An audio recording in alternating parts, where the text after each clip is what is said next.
ఓరి దుర్మార్గుడా, నువ్వు ఎవరైనా కావచ్చు, కానీ నువ్వు నా భక్తుల దగ్గరికి రాకుండా ఆపడానికి తగిన ఉపాయం నా దగ్గర ఉంది.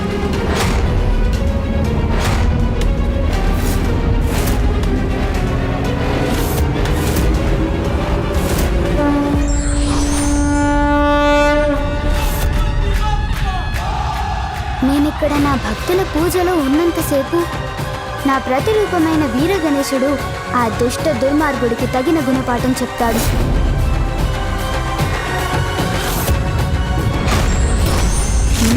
నా భక్తులకి ఆటంకం కలిగిస్తావా? వెళ్ళిపో ఇక్కడి నుంచి.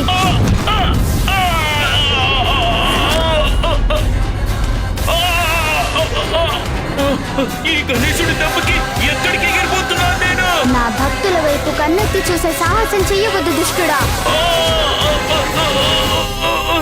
ఓం నమః శివాయ.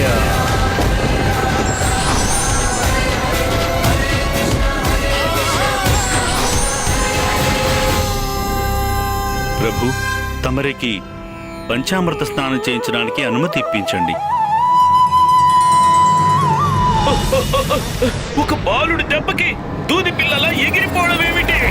ఓం నమః శివాయ. ఓం నమః శివాయ. ఓం నమః శివాయ. ఎవరు నువ్వు? ముందు నీ పేరు చెప్పు. ఎందుకు వచ్చావు ఇక్కడికి?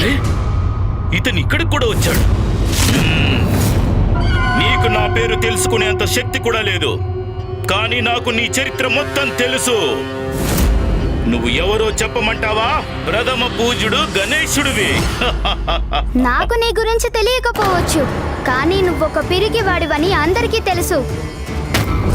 ఎంత పిరికివాడివి కాకపోతే నిస్సహాయులైన బడుగు జీవులపై వెనక నుండి దాడి చేస్తావా?